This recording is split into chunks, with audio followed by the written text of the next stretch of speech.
Hello, today I'm in Volvo V90. In this video I'll show you how to manage route and guidance preferences. In the beginning, take a look at the screen display and swipe down.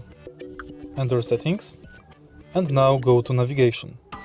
Enter route and guidance, and here you can change arrival time format between ETA and RTA. You can change voice guidance level between non, low, medium, full.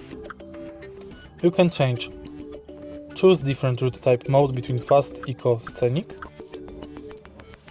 And next you can enable or disable route learning.